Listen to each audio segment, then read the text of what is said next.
Hey BBs, it's Plastic, and today I'm back with you guys for another video. How are we all doing today? Hope we're all doing really well.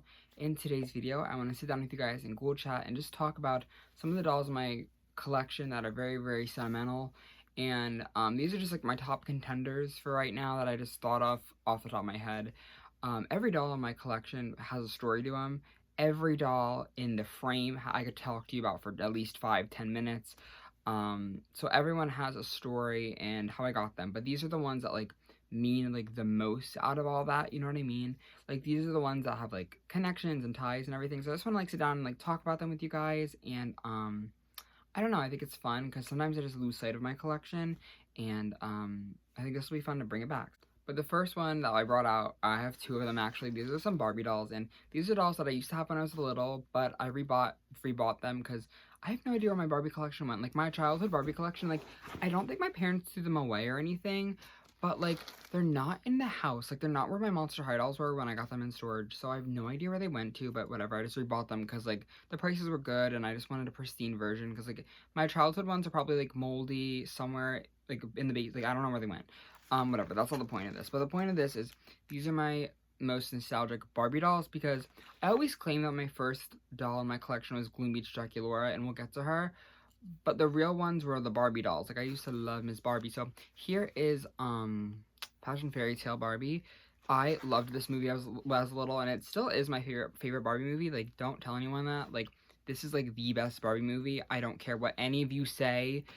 It was camp, and I just remember having so many memories with this doll. Like I remember going to Toys R Us, and I remember picking her out and everything, and I really wanted this doll because she did this like gimmick thing where she can like completely change her dress. And I actually remember my version, since it's like a satin material usually like frays quicker.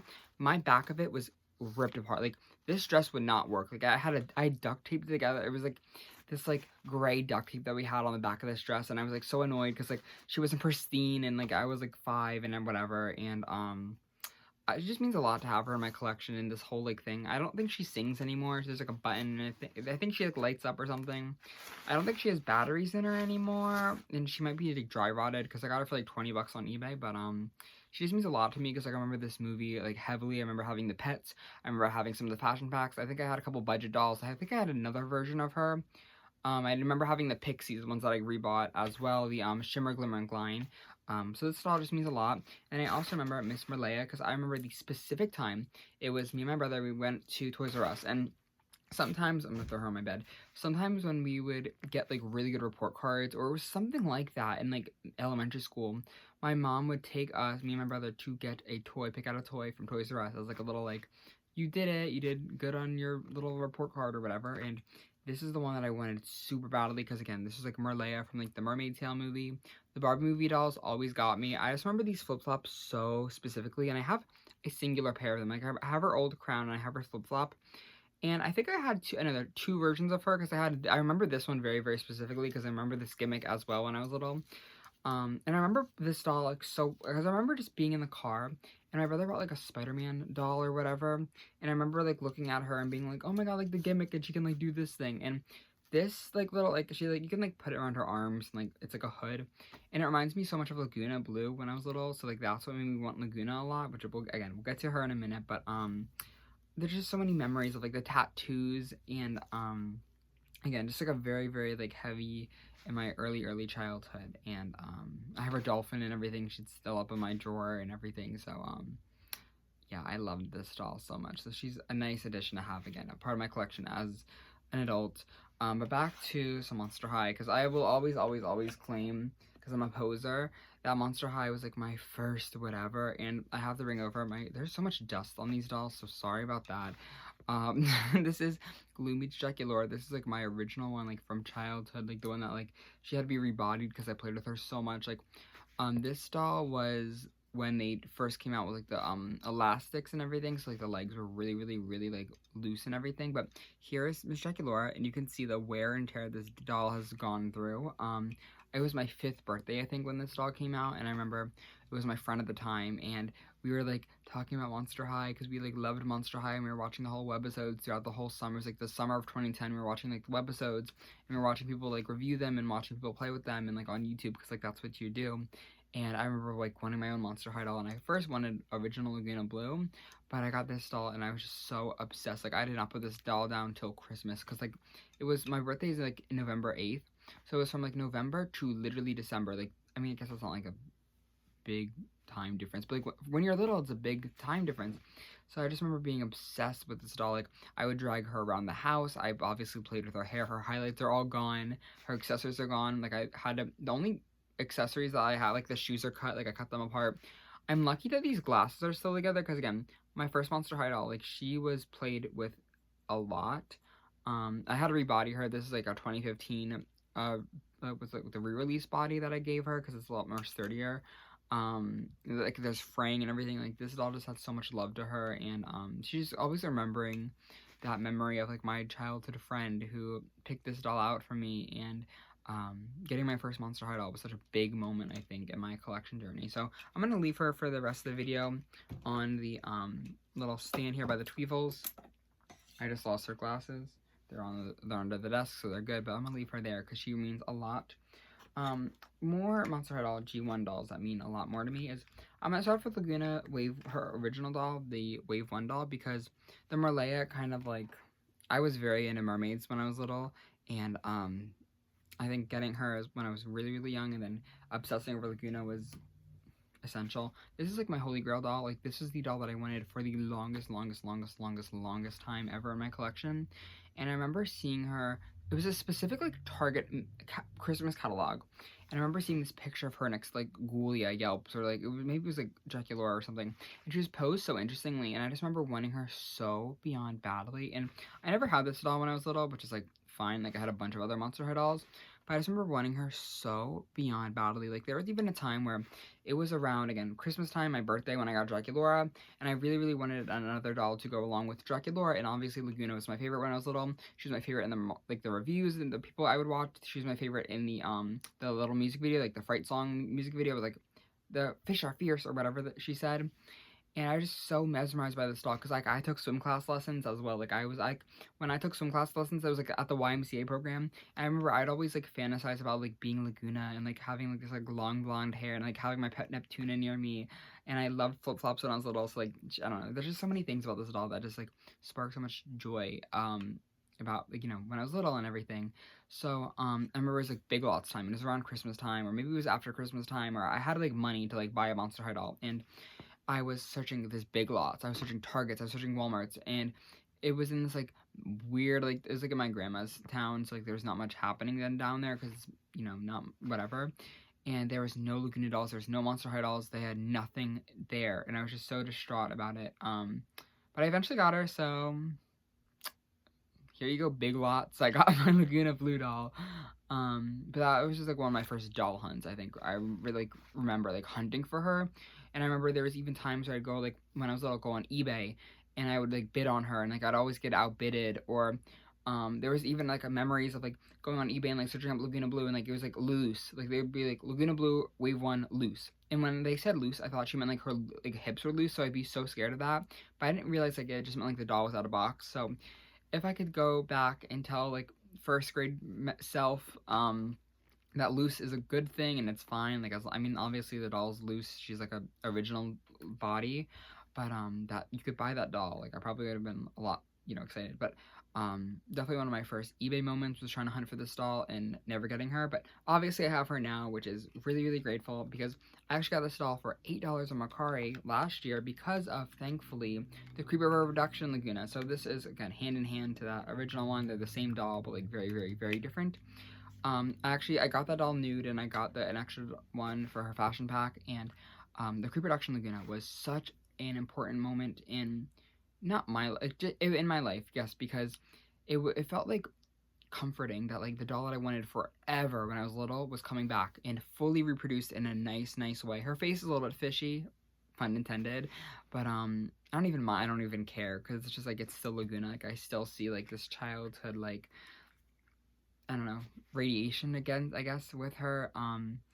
And she's just a very special. Like I remember going to so many Walmarts, and I had to like get like the track, like there's like one tracking app that like if you like put the barcode in, like it'll tell you where it is. And me and my dad drove like 30 minutes to this like Walmart we'd never been to, and the stock was all picked over, and it was just like whatever, and we had to like get out of there. And just the memory of that like Sunday morning going with my dad to get this doll was really really really fun. And also just like the whole pre-production line, like the whole creepovers from last year, was a moment that I'll never ever forget in the doll community, where it felt so united. So even just passes, or at least from my personal experience of feeling like I've like really really healed my inner child. And I don't like using that phrase when I'm talking about collecting dolls, because I think the whole collecting inner child, like the healing your inner child thing, like it's just so overdone, and it's so like watered down and boring. But like this was actually the moment where I felt like I was really really really healing that part of my life. And again, it's just a doll, $25 doll that I bought.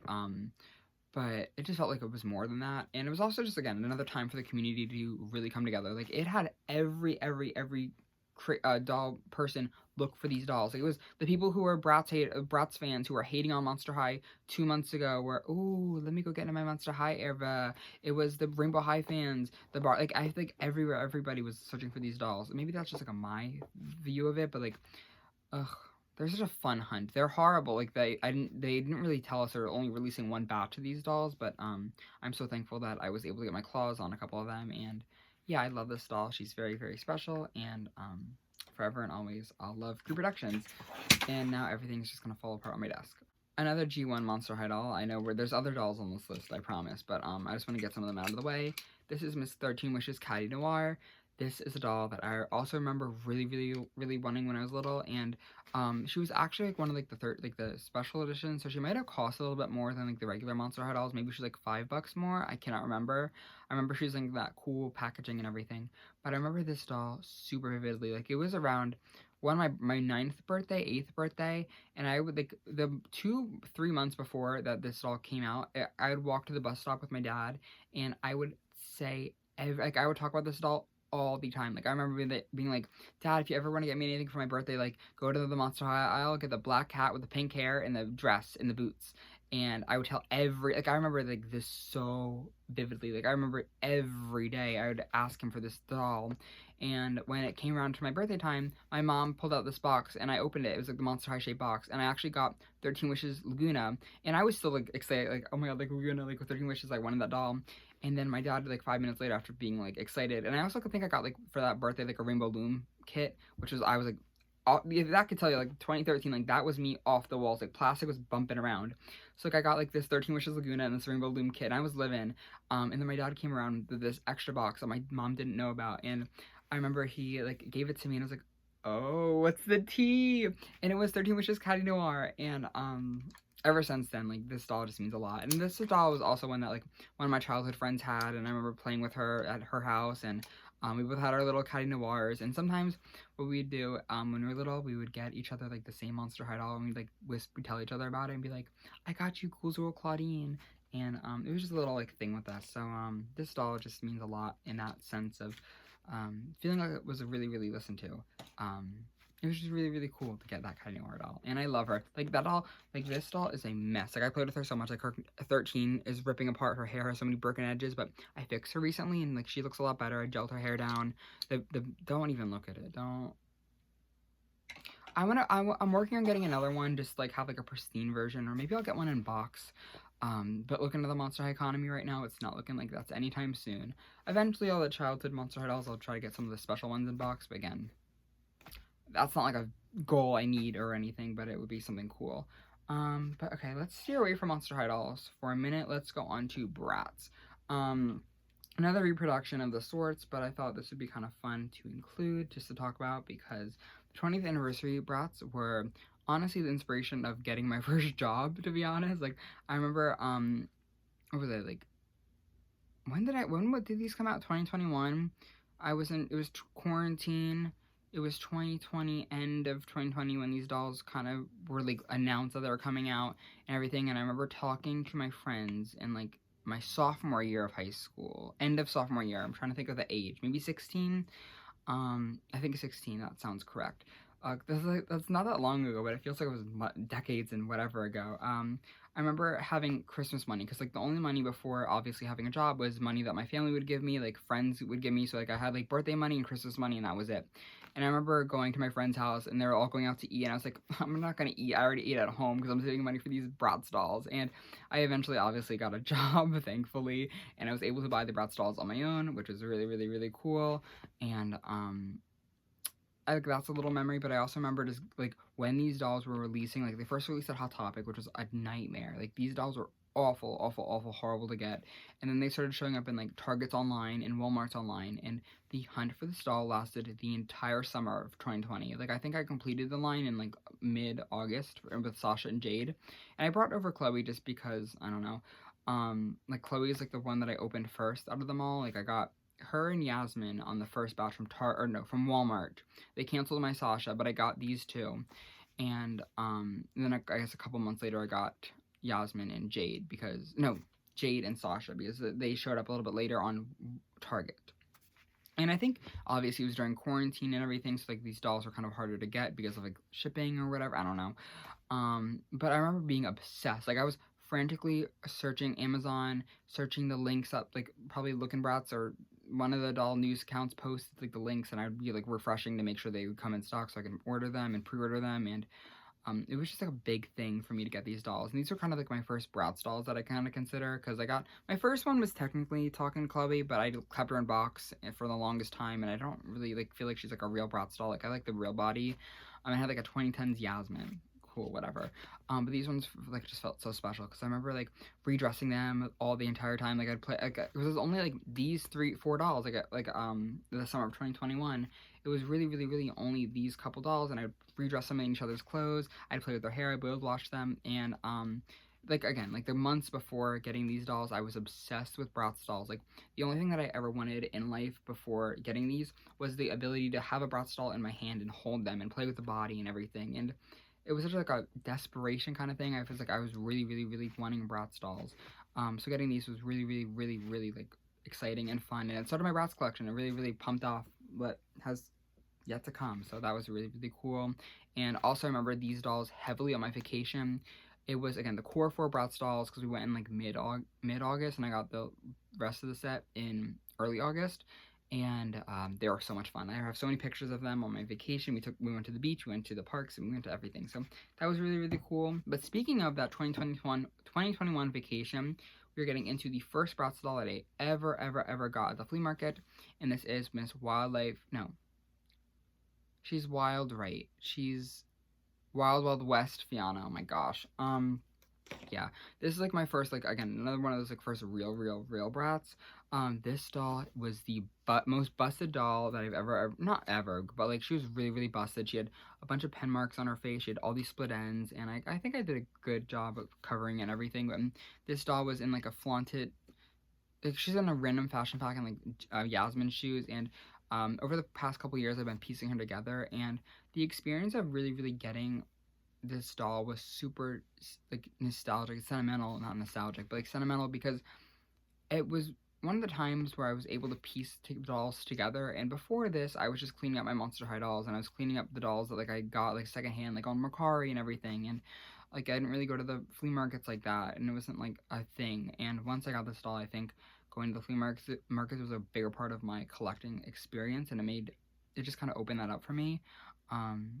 And she was just a really fulfilling thing to experience, to clean up, to fix the hair, to cut the dead ends, and to fix it and everything. And she's also just a memory of like going to the flea markets with like my family and everything. So not like a big super meaning, it's just like one of the first Bratz dolls that I really, really cleaned up and put together, because all of her clothes were from different things. Like this is from like a Dana doll, Rock Angels, like I don't think that's even like a part of her. This is from like a lot, this is from like AliExpress, and these were from like another lot. So it was cool to just kind of piece her together and kind of see her form and grow over time into a doll that looks like more presentable, and then less than like a thing at the end of a toy box. You know what I mean? Hope that made sense. I think it did. I have 3 more, and they're all Monster High dolls, so I'm going to try to make it quick so we don't have to say the same things over and over again. The start of my G3 collection obviously has to start with Miss Draculaura. This doll means so many things to me. The first thing was her body was super important. I think when we first saw her, it was a time where I felt very really represented with the thicker thighs. it was just cool because I remember, not that I ever really felt like I ever needed to see myself in a doll, like, not that I ever felt like it was important for myself when I was younger to feel like, oh, I was represented. But the fact that this doll is more plus size, I know she's not like really plus size, she just is kind of a little bit thicker. It would have mean a lot, I think, when I was little growing up, because like, I grew up as a fat kid, and that had its own traumas and whatever. But if I think I had this doll when I was little, it would have meant a lot to me. But getting this doll was super, super cool. Like, I remember like, when I got this doll from my first time and holding her in my hand, she felt super sturdy. And this is also one of the first dolls from Generation 3 that I ever got. I think I got the Ghoul Spirit Pack first, like the stupid one, like the cheap, yeah, we know what that is. But I remember this one was when she showed up in Macy's early. She showed like the Toys R Us part, and it was once G3 was like, you know, coming out in stores. It was another one of those like Bratz moments where I was like squirrel hunting for these dolls. Like, I was hunting so heavily. Like, I was searching up links and like, you know the whole spiel of wanting to get a doll early and wanting to get the doll as soon as possible. And I had my dad, it was like one day after school, like last year, I had him drive me to like this Macy's, and again, like 20 minutes away in like this mall. And I made sure these dolls were out. Like, I was running around the Macy's doll section, and I found these dolls. I found Dracula and Frankie, and those were kind of like my first experience getting these dolls in person and everything. And it was a really, really cool moment to get a Monster High doll back, like in the store and everything, in this new generation. And it was just like this new concept of a doll from a brand that I previously loved. So it was a big, big thing. And this is kind of like one of the better G3 dolls. Like, I don't know if I have like a really big love-hate relationship with them right now. So we don't talk about them too much, but I really, really love this one so much. And I'm happy to have her. I'm happy that the memory of hunting her down. And I remember it was when I first went to the Macy's, like the cashier was like, "Where are these dolls from? Like, where'd you get this from?" And I was like, "It was on the shelf." And I thought she was gonna like confiscate it for a minute, but she was nice, and she was like, "You want a bag?" So I got a bag. I don't know, but yeah, I love this one. Another G3 doll though is Laguna. Nothing much more to say. Like, I was just super pumped to get this doll. I remember seeing like the pictures on eBay, and I remember wanting her so badly, like super, super, super badly in like September time, when like we first saw the photos and everything of her. Just being obsessed with her. And this is another one of those dolls that I live for. I have 4 of her. I have 1 in box, this one, and 2 play ones, one in the swimsuit and one in the redressed outfit. And I love her. Just really, really, really simple. I just love her. She reminds me a lot of G1. She reminds me a lot of old Monster High dolls, and she's fun. I feel like I probably should have said more about her, but I love this Laguna doll. And I love the funness of hunting for her. Oh my god, that like October weekend, like the first weekend of October when I was hunting for those dolls, like the countdown, I had a countdown for those when they came out to Targets. I dragged my mom to Targets with me. I went to Walmart. Like, we went everywhere looking for those dolls, because people were finding them early, but my area never really does anything like that exciting. So those were a really, really exciting thing to kind of, you know, collect again. G3 was a big thing when it first came out, and it was just so exciting to see them, you know, come out with something new and something that was exciting, something we didn't really know too much about. And I miss the hype for G3 in my brain, to be honest. Maybe it'll come back, but I miss that excitement. I miss like the feeling of something is on the horizon. So miss G3 for when it was exciting. So final doll I think I have is Miss Greta Gremlin. Gosh, this is another one dolls that I got in 2021, 2022. I don't know when this doll came out. Don't ask me. This one was when I remember her, like, when her pictures came out. I was at a mall with my family, and we were going back to school. No, not back to school shopping. We were just going shopping for something. And I remember being in the mall food court. Like, it was like this really horrible food court Wi-Fi. And I remember the pictures came up, and I was gagged by her. And at this time, I never ever bought anything from Mattel Creations before. So this was a doll that I was super excited and anxious about. And it was the first doll that my mom helped me buy from Mattel Creations, and I was super, super, super grateful for that. The memory of her clocking out, like, during her little job or whatever, and being able to, like, go on the checkout line for her, and it was just exciting to do that. And I'm so grateful for my mom, who was able to get me this doll and able to help me with my Mattel Creations. And it was one of the times where I felt like I was a collector again, because there was a moment where, like, I felt like, oh, I was just having dolls in my room, and it was, like, boring, but, like, this was a really, really cool doll. And I remember when I first got her, like, when she shipped and she came to my house, I left her in the box for the longest time. Like, I just remember, like, looking at her in the box, and I finally opened her, on I don't even know when, but I opened her and I was just so excited to have her in my hands, and she just is kind of just like the memory of my mom being able to get her for me on my Tell Creations was really, really, really special. I hope this video isn't too long and it doesn't repeat the same things over and over again. There's just a lot of dolls and a lot of stories with a lot of them, and they're all just fun. They're all silly little people, and they all hold a lot more meaning. So I'm just thankful for all the dolls that I have and all the people who have helped me get them, and all the memories that I've made with my friends and my family and everything with these dolls. And I'm excited to make more memories. I'm excited to have more feelings attached to these dolls. I know that's kind of weird to say, but it's collecting in my brain, like a little bit of a tangent, isn't about the dolls. It's about the story that comes along. Obviously it's about the dolls, but it's about the story and the journey and everything. So if this video, I know this is like the theme of this video, wasn't like don't buy everything at once, but like if you take anything away from this video, is to collect for your memories. I don't know, that was stupid, but yeah, that's just some little stories that I had for you guys today. Hope you guys can like them. And in the comments below, though, tell me your most sentimental doll in your collection. I want to know all of the tea and more. I'm truly, truly dying to know. And with that, thank you guys again for watching. And I cannot wait to catch you, though, in the next one. Love you all. Bye. Mwah.